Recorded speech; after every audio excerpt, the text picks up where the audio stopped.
Hi everyone, good morning, good evening, wherever you are from and watching this discussion.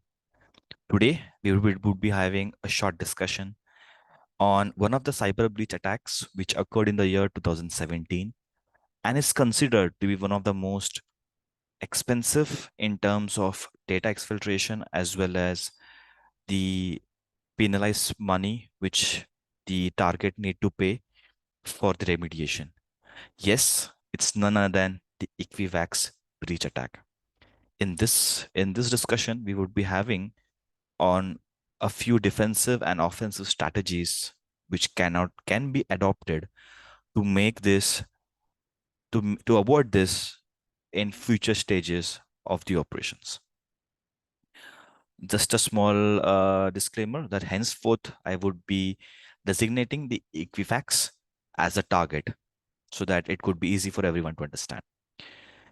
Here, so the agenda for today's call would be to understand what the target does and what initiated the entire chain of attacks. What was the impact which has brought the target, the timeline of the entire breach attack on the target, what is the root cause, and along with its supporting contributing factors which made this attack to such a great and worse extent that even the count is in millions.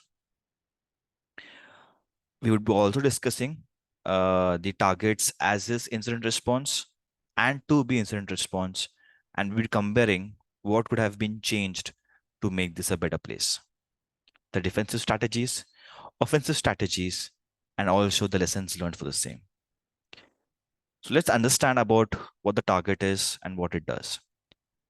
So it's a credit scoring company or a credit reporting agency, is one of the largest economy along with the Experian and TransUnion.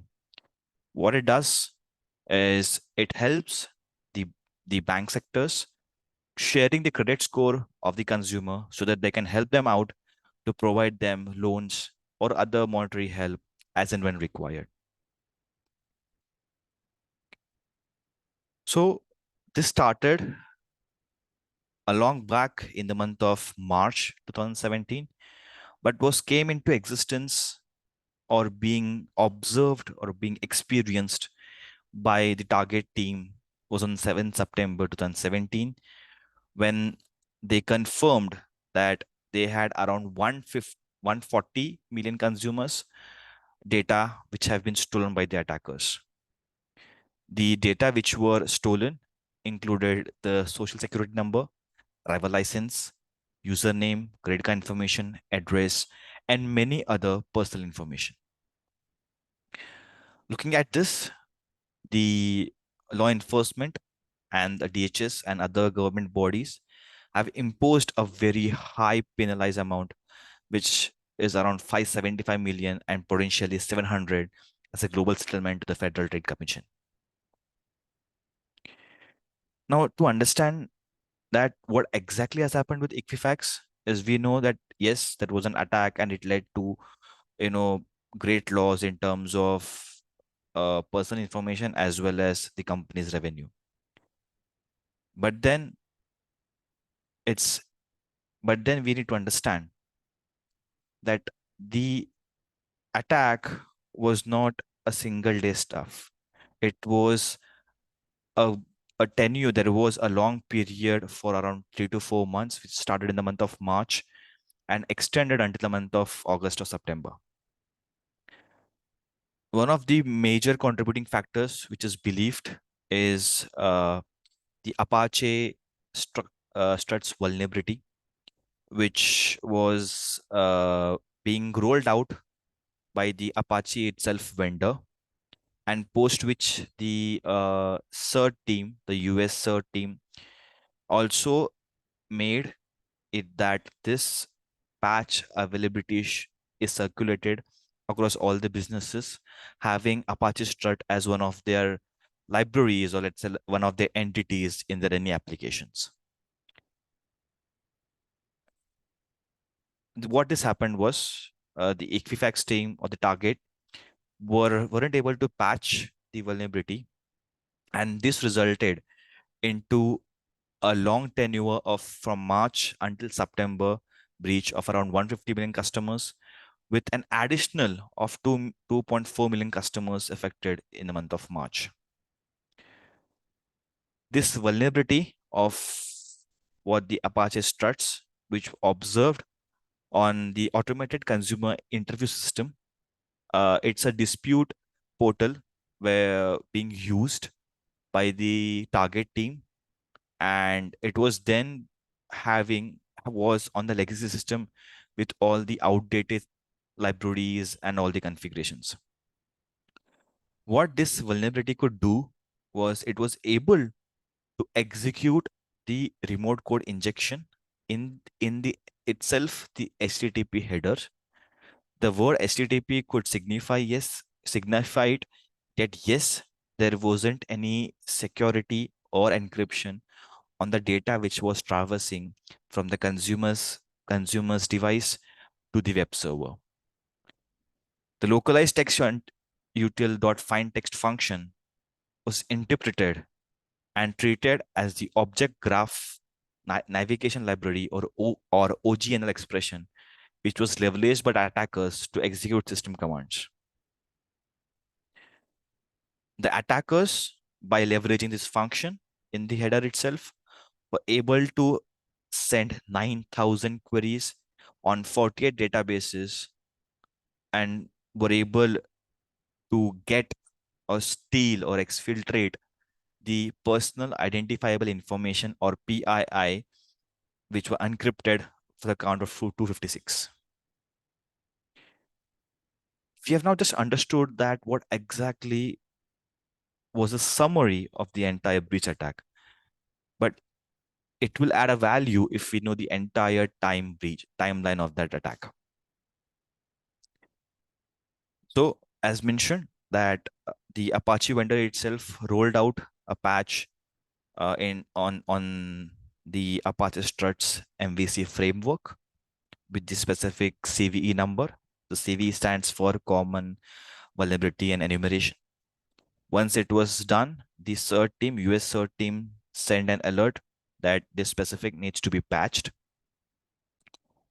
Once that was done, uh, the internal team, which was there for the Equifax team, which was the security team, global security team, which they had forwarded this to the concerned team so that whoever was owning that ACIS server should take care of this.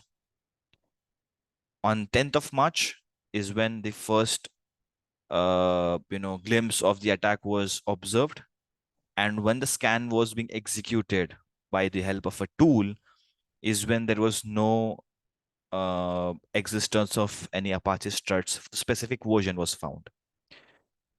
For a very long span, from the month of March until July, is when the attacker gained unauthorized access to legacy system and exfiltrated the data.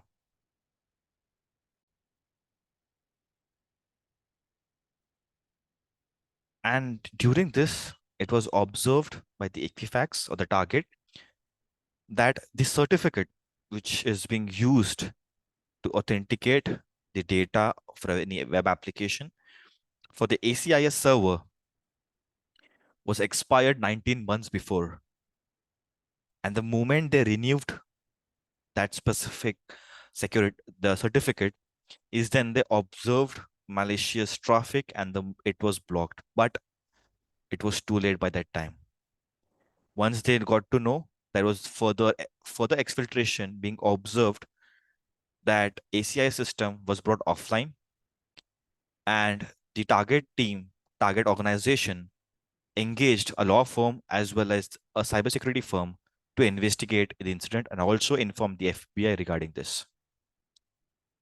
Mandiant, which was the cybersecurity firm responsible for performing the investigation and forensics for the same, found out that there has been a large amount of PII information or personal identifiable information which was being stolen, and that too in a very large volume. After all the analysis, on the 4th of September, it was confirmed that around 143 million US consumers were PII data was compromised. On 7th September, it was then made that with this attack on such a larger scale, the management of the target organization started to resign rather than helping it out and getting waste out of this.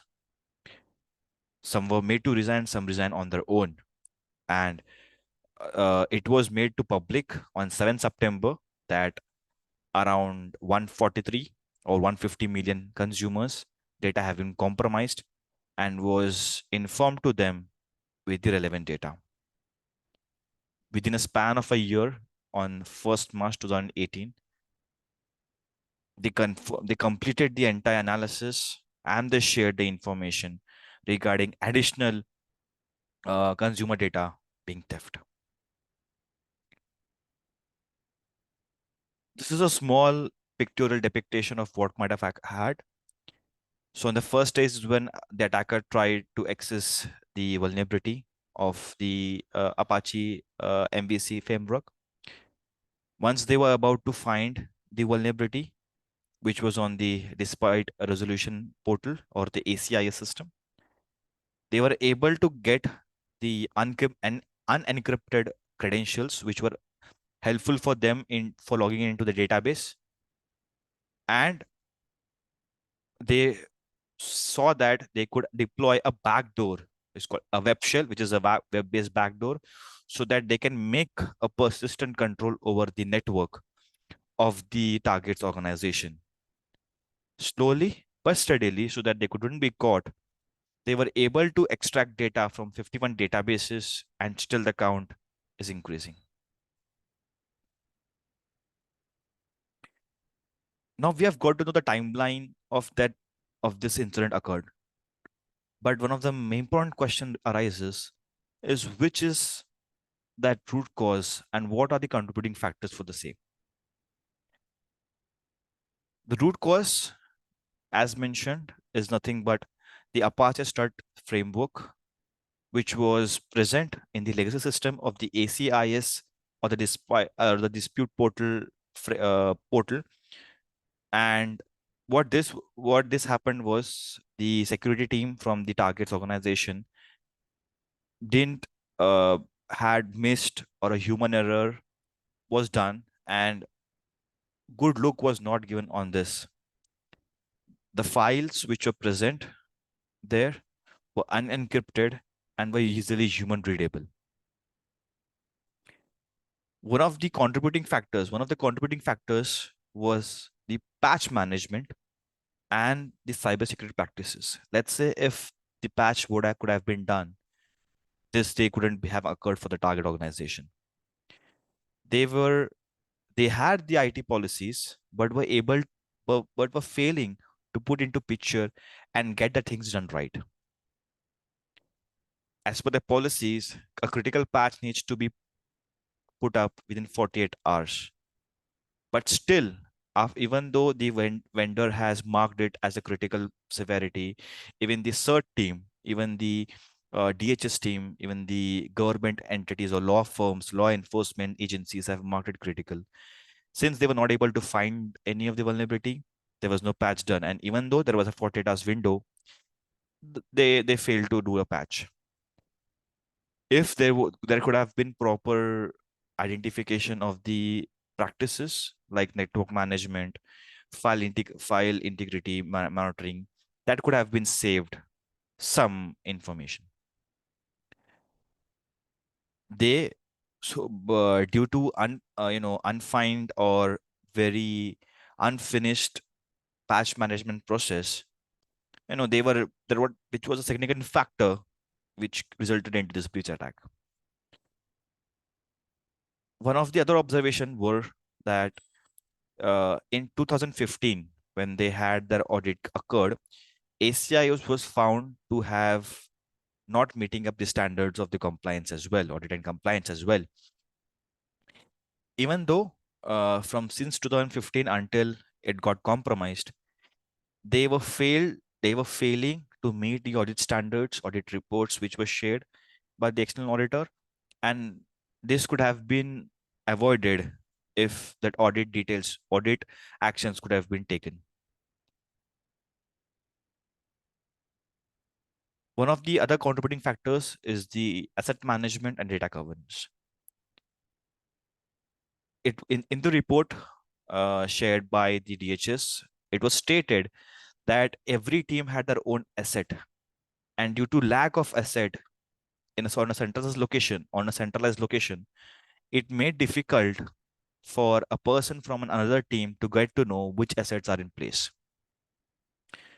They were also lacking the IT asset management environment, as well as for the data government purpose, there was no encryption for the data in transit or data at rest. Also, there was unencrypted traffic going through and fro because of the certificates being expired. The incident responses or the acknowledgement of incident could have been better and could have understood if if there could be resources who could take charge for this. As per the communication or the testimony given by the management executives, it could have been seen that there was a communication gap between the ownership, roles, and responsibilities. If if there were proper segregation of who manages which entities and what are the scope of work, this could have been avoided and could have helped. And also, training of employees is also important, and that would be seen in a moment. As per so what I've done is I have just compared the incident response which the target organization had and which would have been done. One of the terms which is that there could have been communication among teams to the higher authorities, executive, law enforcement, and to the customer on a quicker basis, so that whatever remediation the consumer or the customer could take, that could have been on a quicker style on or ASAP. There could have been a proactive incident response rather than a reactive incident response, along with the risk management policies, so that the loss, which was such a huge in number, could have been quite small as well. Security controls which are in place and the technologies which are helping to promote the security controls should be leveraged at the efficient level, so that the way incident response can be planned in such a fine-tuned way would help the organization to be will help the organization to be secure. It was observed that the post-incident actions were quite weak as compared to the scale on which this incident has occurred. As it's mentioned that even though it was found on in the month of March, but was compared and then with the forensic investigation and was conveyed it to the customer in the month of September, a very long span. If an optimized approach could have been taken, wherein the customer can be intact and a trust of that we are there to look you out and we are there to make you safe, could be really helpful. Now, one of the defensive strategies which could have been taken are, first is the incident response. This plays a very major role in defining what responsive actions needs to be performed in a chain of series, respective to that of respective incidents, respective of what are the consequences, in a quite channelized manner. And it will help in making the mean time to resolution for this incident quite shorter. As mentioned, audits especially needs to be taken by the external auditor, since he or she might not have any idea of your network And the approach with which the audit report would be shared is with the perspective of an adversary and with desired plan of actions. The law enforcement needs to be aware about what changes, what actions are being performed, so that in case of any disaster, there would be some help or support which could be received, which is as per the Safety Act of DHS, wherein they help us if the NIST framework is being used, and then still you are breached. The next word which I mentioned is NIST framework, NIST Cybersecurity Framework, CSF. It can be utilized. The stages in the NIST framework can be utilized against the existing incident response plan, and then accordingly changes can be done to meet the efficient way to tackle an incident. Employee training in terms of how information should be handled, how to observe any abrupt behavior, any anomaly that could should be on a regular basis, so that the target of having a human firewall would be achievable. And any device in this world can fail, but a human firewall would be the best one on a preventive measure. Data governance has to be the topmost priority, especially when it comes to the Equifax, which deals with PII information data. The encryption should be there for the data in rest, data in motion, if there is any movement observed in the data for the lateral movement as well. And also for any organization having dealing with data should have the certificate enabled and active for any information, any portal which accepts PII as an input. The offensive strategies, which is more of a proactive approach. So the offensive strategies could be: one is the forensics. There should be data forensics needs to be performed, or digital forensics which need to be performed on a regular basis to understand the fine-tuned details of the libraries, the components of the code, the files residing, so that it would help us understand which could be the places where adversary could make its make, which could make its made, and then could pivot to security tools. This will help in deploying the decoys, or in the other terms, it is designated as the deception technology or the decoys. A new term which is gaining its importance in the industry, which is the purple teaming.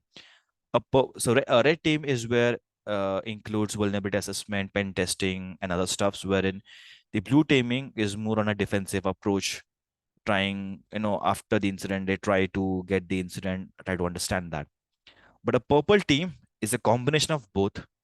And what it does, it gives a output wherein, let's say, if there is any vulnerability of, let's say, brute force, so the red team would first understand what things are in place and then perform a red teaming activity, so that there is a combined approach rather than isolation between two teams, which would definitely adapt a good approach in cybersecurity.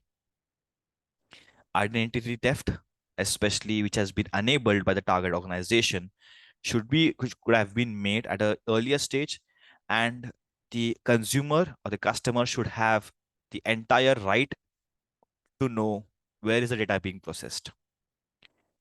Identity and access management. Let's say if the databases were having proper roles and responsibilities with the rights, even though the adversary had the credentials, they were not being able to steal the data. So IAM plays a very major role, and the RBAC, role-based access, could be leveraged in this term. A new tool which is making its hold up in the industry is the extended security incident and automation management.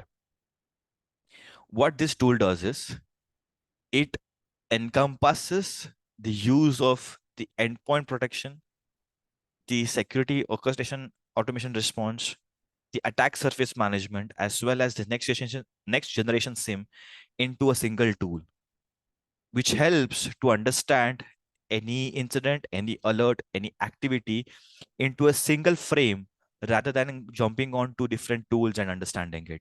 So this will save a lot of time and definitely give detailed information. DLP, data loss prevention, especially is important or critical for organization dealing with data.